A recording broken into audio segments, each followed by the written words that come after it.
Hey, well, welcome to Sabbath Sunday. If you haven't yet, download the guide on our app or our website. There's going to be some questions, some things to reflect on that we're going to go through this year. But I absolutely love you. I miss you. I can't wait to see your faces next week. But this week is our Sabbath Sunday. It's a time for us to rest. It's a time for us to pause and really, God doesn't design us with rest as a suggestion. It's actually woven into creation. It's woven into our identity. And really, this is what I want to talk about today is the rhythm of rest. What does it look like when you're in the rhythm of rest? So Sabbath is not the absence of work. We need to work, but there is a day that God had lined up, and then he said, bam, this day I'm not working. I am entering into rest. And so when we do this, it's not work. It's actually entering into the presence of God. And this is what we want. This is why Sabbath is set apart and we're supposed to keep it holy. Really what this does is Sabbath fuels your mission forward. There's a lot of talk about, work and do this, and if I just have to grind more hours and do more things, and then I'm going to be able to accomplish more one day. But that's not the rhythm that God set up for us.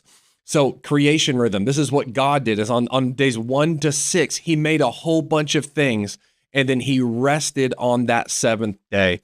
And this is not an option. This isn't something that we can just, say, well, I'll do it one day, or maybe if I have enough time, or I'm going to, when life slows down. No, this is the how God made you. It's a rhythm that he's built into you. And we need to learn to abide by that rhythm. So during the French Revolution in 1793, there was a guy named Gilbert Rome, and he led a committee to change the 7-day work week to a 10-day work cycle. And in the 7 days, here's why he wanted to change it, because it was too religious. He wanted to break the seven-day work week because he felt like he could finally free France and he could liberate France during this revolution.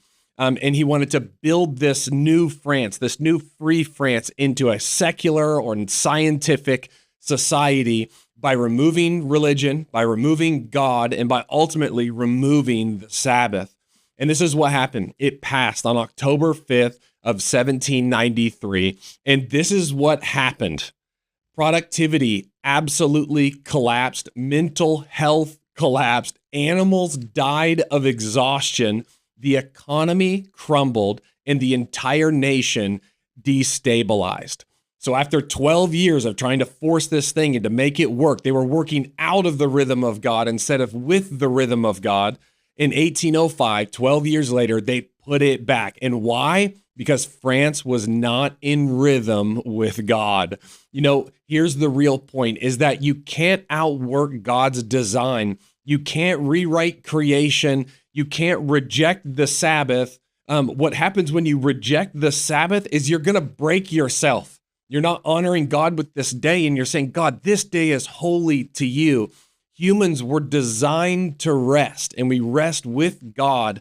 So I want to give you 5 misconceptions about the Sabbath. Here's the first one. Number 1, and this is what I hear all the time, which is the Sabbath is old covenant. I don't have to do that because it's old covenant. I just want to let you know that this rest, this Sabbath, began in creation in Genesis, not on Mount Sinai, not when the law was given, not when Moses heard it, not when it was written on the tablets. It was God's design from the very beginning of this day of rest. So that's number 1. Number 2, the Sabbath is legalistic. Well, no, it's not. It's not something that is forced upon you and you better do this. It's actually like receiving a gift that each week you get to have a gift from God himself, which is this rest. It's a good thing for you. So Jesus said the Sabbath was made for man, not the man for Sabbath. And guess what? He's the Lord over the Sabbath as well. So this is a gift to us. Number 3, the Sabbath means doing nothing. It's not inactivity. It's to stop striving and to enter into the delight of the Lord, to enter into the presence of God. That's why when you come on Sundays, you should be preparing your heart to enter into his courts with thanksgiving. You're entering into this rest. Okay, number 4, I'm too busy to have a Sabbath. Okay. Busy seasons require Sabbaths. You have got to take a break. You have got to have rest, or you will end up with mental health disorders. The animals will die. Your rhythm will be off with God. So, number 5, ignore the Sabbath for emergencies. Okay. Jesus said in Luke 14:5, he said to them, which of you having a son or an ox that has fallen into a well on the Sabbath day will not immediately pull him out? An ox in a ditch is an exception for the Sabbath, not the lifestyle of the Sabbath. Some people, it feels like they have oxes in the ditch every week. And I'm prone to this. This is what I do is I'm like, okay, my Sabbath, I take my Sabbath on Friday. And so Friday, I'm not doing anything. And then it's like I do something on Thursday that forces an ox into the ditch. I'm just pushing that thing in there and I'm having to go to this emergency that next day. So the Sabbath will bend for mercy, but not for mismanagement. Learn to manage your time well, and you'll be able to have a Sabbath, which will propel you into a greater work week that following week. It's something so you can rest, you can look back, you can reflect, and it refuels you to go forward. So today we're going to talk about the 3 R's of Sabbath. The first one is rest. You have to remember who you are and whose you are. Mark 2:27 and 28, it says this, and he said to them, the Sabbath was made for man, not the man for Sabbath. So the Son of Man is Lord, even of the Sabbath. The Sabbath is an identity rest. It's saying, look, he is Lord, so I am going to sit in this day and just be with him. That doesn't mean that there's not things that still have to be done. You still love your family. You still serve your family. But it's taking the thing that causes the most pressure on you all week, which is work, and you take that and you push that out and you go and you be with God and your family at the same time. So all week, this is what you hear. You got to do more. You got to hurry more. You got to carry more. You got to perform more. It's always more. And the Sabbath says to your work, this is what it says. You belong to God, not your schedule. It's a moment to just pause and say, like, I know there's a ton of things that you have to do. I have so many things that I want to get done. I want to get accomplished. But I know that if I want to do it healthy and I want to stay in health, I want to honor God first in this. And so I'm going to take this day and I'm going to give it to the Lord, saying, you can do more with one day than I can do with 7, or I'm going to work 6, but on the 7th day, it's going to be yours. So the Sabbath is built to remind you you're not defined by what you produce. You may do really, really good at your job, but that is not your identity. You're not held together by your own strength. I'm just going to dig in. I'm going to put my nose to the grindstone. The Sabbath reminds you that you're actually loved not for performance. We want to perform. We're humans. We like to do things. But when that performance keeps going, then it's a performance in everywhere in life and you become fake. So the Sabbath also reminds you that you're his son or you're his daughter. You're his. So it's a reminder to you. It's not a reminder to God. He remembers those things. He knows that you're a son. He knows you're a daughter. He knows that you're his. But it's a reminder to you, like, yeah, I got to enter into this rest again. I have to take this day and I want to give it to the Lord. I just want to be with the Lord. So here is what the Sabbath does for you, is it reconnects you to the presence of God. There's a lot of voices in the outside world that are going to try to press in and say, you're this and you're that, and this is what you actually need. And you better, do these 5 steps or do these 3 things, and then you're going to be better and you got to strive and do more. The Sabbath just reconnects you with the presence of God. It breaks a self-reliance where it's, I got to do everything by myself. I got to pull myself up by my bootstraps. No. It's saying, God, I need you even in my work. I know this week was busy, but this week going forward, I want you as well. So I want to enter in with you. I don't just want to rely on me. I want to rely on you. So in these moments of rest, recharge me, refuel me, set me back on fire for what you've called me to do. And the last thing that the Sabbath does is it reorients your heart. The Sabbath is not just an empty day. It's not just total emptiness. It's actually being filled with his presence that day. It's a moment that maybe your daily encounter, instead of being, 5 minutes on the way to work or 20 minutes, at your kitchen table, it can end up being an hour and a half. You're taking things slow. You're telling the outside world, I'm taking a break right now. I am with my creator. I am with the person that loves me the most. And I just want to enjoy him. So there's no time constraint on there. And so really how I like to think about this is the Sabbath is where your heart comes home. All week you may have been going out into, the mission field, going out to work and having to do different tasks and have to work inside of different operating procedures. And then this day is where you come back home to the Lord and you're like, I need this time. So number 2, the second R of Sabbath is remembrance.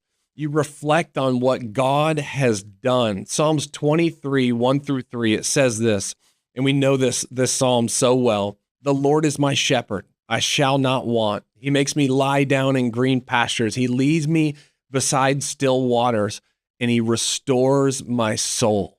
He leads me in paths of righteousness for his name's sake. The Sabbath, what you do on the Sabbath is you pause for clarity of the week. All week, there's stuff just going on in your mind. You got kids needing this. You got family needing this. You got coworkers needing this. A boss is saying this needs to be done by this. You're pausing in these moments and being like, God, I'm going to look back at this week and I want to see where you were with me. It's learning to remember him in all of the things. So I love that it says, and he makes me lie down. I don't like to lie down. I don't like to take naps. I actually hate naps. Now that I'm getting a little bit older, I'm starting to take more naps. Not on purpose, actually. I just sitting there watching a movie and then I'm out. And then I'm like, come up at the credits and I'm like, man, that's a great movie, kids. And they're like, Dad, you slept the whole thing. I'm like, I know. So he makes me lie down though. So sometimes God slows you down. Sometimes you're feeling like, oh, I'm just not going to be able to make it anymore. I don't feel like I'm going to. And this is not a moment of punishment for you. It's actually a moment of restoration for you. I see a lot of people do this is they work, and they push really hard and they go really hard and all of a sudden they get sick. And it's like, I don't know. I don't believe that God sends sickness, but he's saying like, hey, it is time to pause. Like, I'm not punishing you in anything, but I want to restore you in this moment. So pause with me. Like, I want you to see me. So it's really, really hard to see when your life is just sprinting ahead and going and going and going. You have to learn to pause. You have to learn to take a break. You have to learn to take the busyness of life and set that aside for a whole day. And that's hard for some people because you want to do these things, but we set this aside so we can remember the past week, where God's faithfulness was, where his fingerprint was on our life, where he spoke to us that week. It's just really hard to see God while you're sprinting full speed ahead. And it's really hard to hear him when the whole world is yelling all of these different things. So the Sabbath, what it does is it sets your heart in a posture that clears your mind and it pushes away everything that's on the outside so you can hear God clearly. So the practicing of remembrance, it trains you to see God's faithfulness throughout the week. It trains you in God's protection for you. It trains you in God's guidance. It's God's provision. It's his presence. So we have some questions for you. If you get your guide, there's some reflection questions. And here's what I want to ask. I don't have enough time, really. I want you to go through these at your own pace today. But I just want you to slow your mind for just a minute.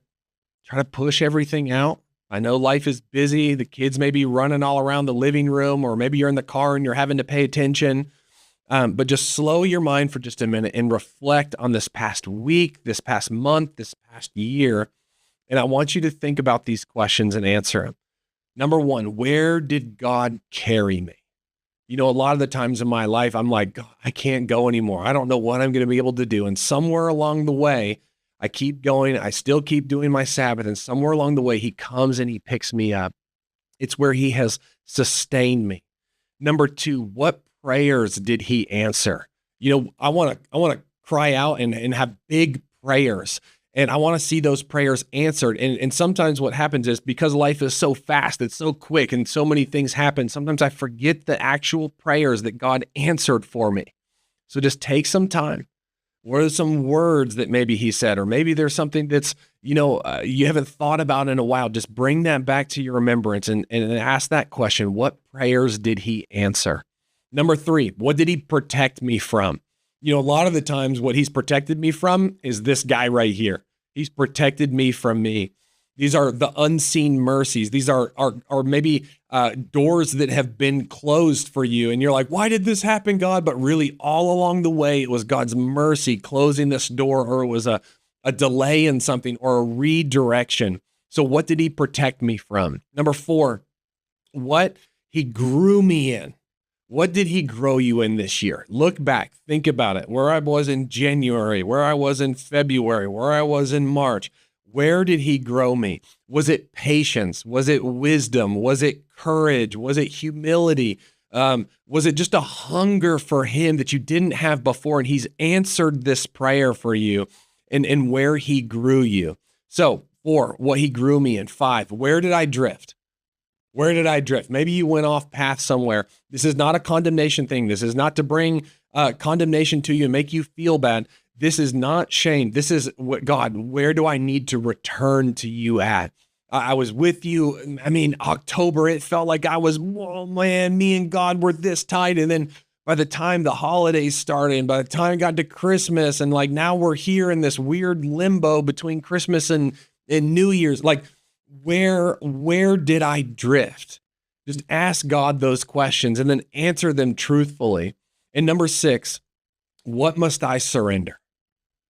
Look back, see where maybe you were holding a little bit too closely to bitterness, or to the hurriness of life, or to fear or shame or unforgiveness, or maybe you're just in an unhealthy rhythm and you haven't taken your Sabbath all year. Like, these are the things that we ask God, I need to surrender these things, or maybe there's some old stories that you're telling yourself. Well, this happened in March this year and I haven't been able to get over this thing. No, I surrender that to him, give that back to him.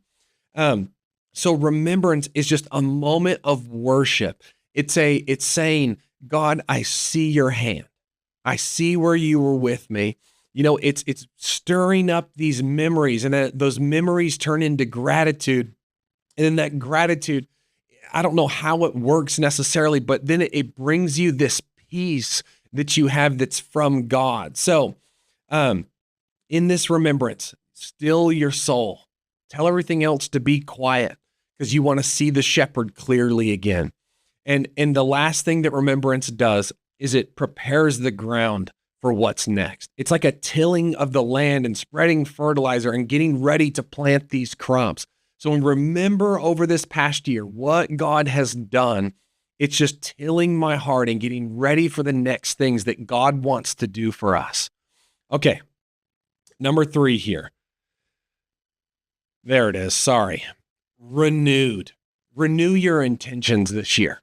We have a couple more days until the new year, and maybe you've written down a bunch of goals or things like that. Like, yeah, those are good things. But today, here's what I want, is to renew your intentions for the new year. So the Sabbath looks back, it does remember, but it also looks forward. It's a renewed sense of walking with God going forward from here. So when we're resting, we're not retreating, we're not running away from all the big problems in life. Like, that rest brings a readiness to our soul. It's like the battery starts to get drained, and on Sabbath, it's like plugging it in to get it ready to use for the next week. So here's the biblical pattern. Are you ready? There's often rest that happens, and then there's the presence of God, and then there's clarity with what they need to do, and then they get the assignment. You see this with Elijah, with Moses, with Joshua, with David, the disciples. God often waits to reveal the next step until he's healed the soul from the last battle that you went through. I don't want to talk much about disobedience, but the reason that you might not be able to fully rest is because you're entering into a pattern of disobedience, out of the rhythm of God. New seasons that he wants to walk you in are going to require renewed strength going forward. It's not a leftover strength from 2025 as it's coming to an end. Like, I still got more in the tank. I still got this. Well, if you still got more in the tank, that means he wants more for you next year. So 2026 is going to be a big year. It's going to be a year full of more Jesus, more church, more family, more freedom, more fun, like all of these things that God wants. So if you have something in the tank, don't just look at them and be like, well, I can use that for next year. No. He wants to renew you today to prepare you for next year.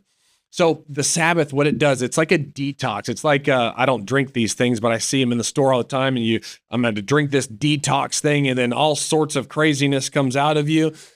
This is what the Sabbath is doing, is you're drinking in the presence of God, and it's pushing out all the impurities. It's pushing out all the things that don't belong.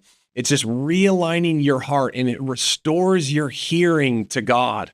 So the new year isn't going to be changed by your New Year's resolutions. It's going to be changed by renewal, letting God absolutely renew you. So here's some renewal questions, okay? So look ahead with a renewed heart for this coming year and answer these questions. What needs to die going forward? I know that's a crazy question, but I feel like it's really, really important. What needs to die? Old patterns, wounds, fears, stories that you tell yourself. What needs to die in my life so that I can go forward in 2026 renewed? Okay, number 2, what habits must I change? You know, goals are not going to change you. The rhythm is going to change you. Maybe there's some habits that you have that are messed up or gross or not really needing to be a part of your life. Do I need to stop doing those things? Or maybe I need to like hammer down on another habit that I just need to do better at. Like, what habits need to change? So, number 3, what relationships need healing? Look, if you want to go into 2026 and you want to have the best 2026 that is even possible, you have to forgive. If you don't forgive, you'll stop spiritually growing. And I know that that's a really hard thing to hear on the day. I'm supposed to enter into rest. No, I have to do heart work. Yes, because God wants to renew you. He knows that on the other side of that pain, on the other side of forgiveness, is your heart that is completely still, your heart that is completely whole. So, what do I need to forgive? What relationships need healing to forgive? Maybe to pursue something. You may have to go after them. Maybe they don't even know that they need to be forgiven of. That's okay. Like, do it here first. And maybe it makes sense to go and have a conversation with them. Maybe it doesn't. But the main person is asking God, help me forgive this person. Help me extend this forgiveness. I want to be more like Jesus. Number 4, what rhythms must be added? Maybe you're out of rhythm with some things, these holy rhythms, the creation rhythms. Do I need to start actually observing the Sabbath that you commanded us to do? Maybe I need to read the scriptures more. Maybe I need to actually start reading the scriptures. Maybe I need to start praying, or maybe I need to change the way that I'm reading scriptures or change the way that I'm praying. And how can I enter into your presence more often? So there's an old, I don't know what it's called, the monks, and they would go to these monasteries, and they had these things set up that were called stations, okay? And what would happen is they'd go to like a station that was the cross, and they would pray the cross, and they'd go to a station that was like a cup of wine. It's like they'd pray about the blood, and then there's all these different stations set up. And in between those stations, you know, their minds would kind of go all over the place, and they would get back in their heads was I'm praying for this thing, and I don't want to drift in that moment from something taking my thoughts.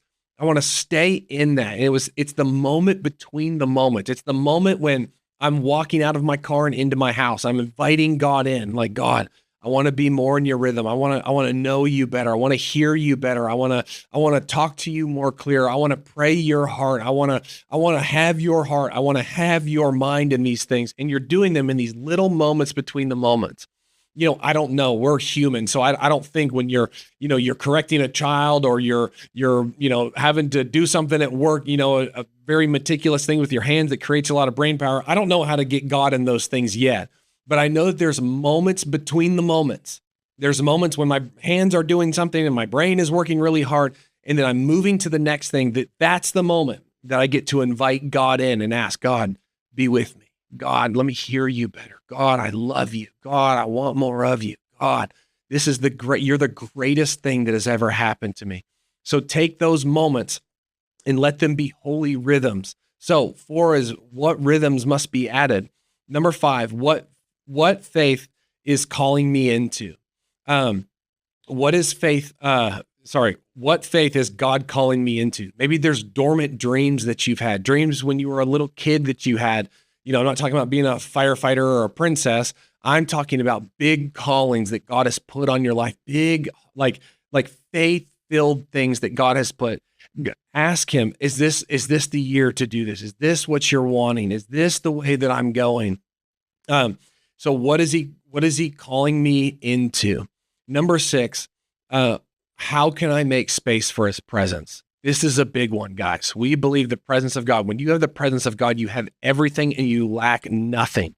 So what do we need? Do we need less tasks and we need more margin in our lives? Do we need less noise and more listening? Do we need less pressures of things and more obedience? So when we get the rest that we need, we'll find the clarity of how to operate in God's rhythm. And then we'll be obedient to those things that God has called us to do. And then that will produce fruit in our lives. So the Sabbath prepares you for what's ahead. Before we end, I want to tell you a story. It's about Elijah. And I know a lot of us know this, but it's in 1 Kings 19. I just want to show you how God ministers to people who are exhausted. And maybe that's where you are today. Maybe you're totally exhausted. Maybe the holidays have worn you out and you're sick and you're laying on the couch right now, barely awake. I want to show you how God ministers to exhausted people. In 1 Kings 19, in 1 Kings 18, Elijah had done all these amazing things. He confronts Ahab. He calls down fire from heaven. He's making all these great jokes. He's seeing all these things. So Elijah wasn't weak or faithless in anything. He was just empty at the end of that. It was the end of his strength. And at the end of that, he needed rest. So he called down fire. He confronted idolatry. He outruns a chariot. I don't even know how that works. And then he collapses under a broom tree and he says, Lord, I can't do this anymore. Literally, he's like, take my life from me, Lord.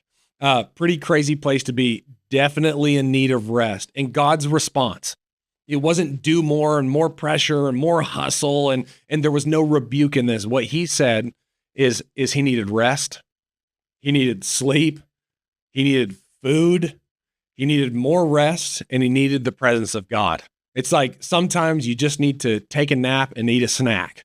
That's what the Sabbath should be. That's not just a joking manner of taking a nap and getting a snack. It's like, this is what God has for you for this Sabbath. So, and then at the end of that moment, the whisper happens. And then there's this like giant wind. It's like God wasn't in the wind. There's this giant earthquake and God wasn't in the earthquake. And there's this giant fire and God's not in that fire, but he's in this stillness. So you can hear the whispers of God when your soul is not yelling with exhaustion. So today it's Sabbath Sunday and this is your broom tree. This is your moment to rest. It's your moment to lock eyes with the Creator. It's your moment just to sit and to breathe. It's a moment to just encounter God in the stillness. Push out all the thoughts. Push out all the things that are trying to put pressure on you. And just listen for the whisper of God. Today is just your broom tree moment. Rest. Breathe and encounter him. With your eyes closed, would you just put your hands out in front of you for just a moment? And I want you to take a couple of deep breaths in.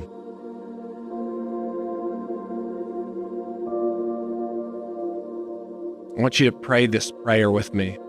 Would you say, Jesus, restore my soul. Reset my heart.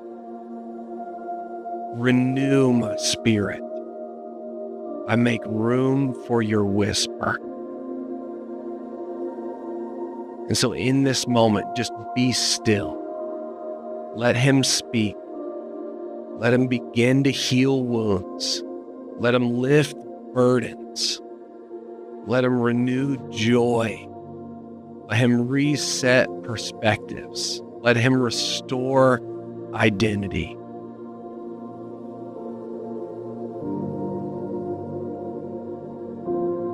You know, in 6 days, God worked, and on the seventh, he rested. Here's our declaration.